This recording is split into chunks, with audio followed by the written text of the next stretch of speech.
Il a des humeurs, ce monsieur, et vous l'attendez tous les jeudis avec impatience. Salut Mathieu. Bonsoir Lionel, bonsoir à tous. Et actualité oblige, on va parler de politique ce soir, évidemment, entre les deux tours des départementales. Ne vous inquiétez pas trop Lionel, je sais que vous êtes un peu inquiet parce que le CSA veille, le Conseil supérieur de l'audiovisuel, qui surveille les télévisions de France et de Navarre, voilà, pour un strict temps de parole entre les différents partis politiques, entre les différents candidats d'une même circonscription. Mais allez, Lionel, soyez pas trop tatillon, ce soir on peut quand même faire une petite exception, c'est presque fini. Puis au pire, il y a une émission demain, vous rattraperez le coup. Non, il y a quand même un parti qui mérite un coup de focus un peu particulier, celui dont on parle quand même beaucoup, peut-être pas assez d'ailleurs depuis dimanche dernier, ce parti qui est quand même, au vu des résultats en France et en Alsace, un peu partout dans la région, le premier parti de France. On parlera des autres une autre fois, Lionel, mais là quand même ce soir, non, il faut quand même parler des abstentionnistes. Respirez Lionel, tout va bien. Une victoire haut la main d'ailleurs, puisque 52,2% des Alsaciens se sont d'une certaine manière prononcés en sa faveur. 52%, une vraie et belle majorité absolue. Alors c'est vrai que il y a toujours plein de plus ou moins bonnes raisons de ne pas aller voter un jour de scrutin. C'est vrai que le dimanche midi, oui, c'est le repas de famille, on sait, ça traîne. Et puis l'après-midi, il y a la télé, comme d'hab. C'est pas ici qu'on va vous dire le contraire. J'ai quand même relevé, c'est que vous étiez nombreux certainement devant Arte, ce documentaire sur la nouvelle route de la soie au Tadjikistan. Véridique forcément, là, ça a un peu empiété sur le devoir civique. Et puis pour les sportifs comme moi, évidemment, il y avait cet alléchant 16e de finale de Coupe d'Alsace entre Egenheim et Sundofen. En plus, ça a fait 0-0, du coup ça allait au tir au but, ça a traîné, le temps de boire une bière au clubhouse, évidemment, on arrive devant le bureau de vote, oui, c'est fermé, c'est trop tard. Bon, on est tous à peu près d'accord pour dire que s'abstenir, ne pas aller voter, c'est pas terrible, c'est pas bien. Il y a plein d'autres manières de montrer son désaccord. On peut très bien y aller, voter blanc, mettre pas de bulletin du tout, un bulletin, deux bulletins, trois bulletins, un petit message, ce que vous voulez. Voilà, au moins on s'est exprimé. Non, et puis il n'y a rien à faire, de scrutin en scrutin, ils sont toujours plus nombreux les abstentionnistes, malgré les petits spots de pub à la télé, à la radio, dans les journaux, pour vous dire d'aller voter, pour vous inciter à vous inscrire sur les listes, à se déplacer.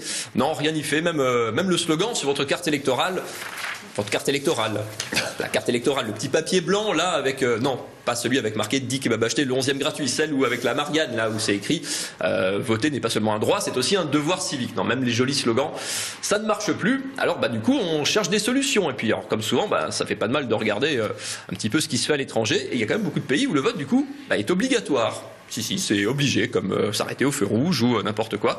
Ça existe en Australie, en Belgique, au Luxembourg, en Grèce. Au Brésil, si vous ne votez pas pendant 3 scrutins, vous avez une amende. Et si vous la réglez pas, on peut vous refuser la délivrance de votre passeport, par exemple.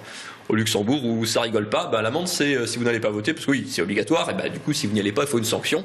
Et l'amende c'est 250 €, et en cas de récidive, ça peut monter jusqu'à 1 000 €. Ouais, du coup, le documentaire sur le Tadjikistan, on va l'enregistrer, parce que là, comme il va falloir y aller, et puis la séance de tir au but d'Egenheim Sundofen, tant pis, on la regardera la prochaine fois. Non, en même temps, la contrainte, l'amende, je sais pas si c'est vraiment la solution. Pourtant, ça existe en France, le vote obligatoire, mais pour les grands électeurs seulement. Vous savez, les élus qui votent pour élire les sénateurs. Bon, l'amende, jusqu'à il y a 10 ans, c'était 4,50 €, c'est pas très dissuasif non plus. En même temps, ça a du bon quand même, le système de l'amende. Et puis, c'est un peu étonnant. Regardez les dernières élections européennes en France, 57,57% d'abstention. Il faut quand même que je prenne ma fiche. 26 796 819 électeurs ne s'étaient pas déplacés l'automne dernier. Ça peut donner des idées, mettons, allez, un peu moins que le Luxembourg. 50 € l'amende, ça ferait 1,339 milliard pour les caisses de l'État. Ça laisse à réfléchir parce que celui qui ne va pas voter délibérément, mais qui choisit de renflouer les caisses de l'État, est-ce que c'est vraiment un mauvais citoyen dans le fond?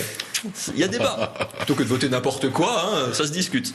Après, il y a d'autres solutions. On pourrait prendre le contre-pied total, rendre le vote payant. Oui, on paye bien pour plein de trucs futiles tous les jours, on refuse des trucs gratuits. Pour donner peut-être un côté un peu snob, un peu chic. Qu'est-ce que t'as fait dimanche? Moi, je suis allé voter. Ouais, putain, super, je ferai ça la prochaine fois, ça a l'air vachement classe. Pourquoi pas? Ça existait en France jusqu'à la moitié du 19e siècle, ça s'appelle le suffrage censitaire. Dernière piste pour vous inciter à aller voter.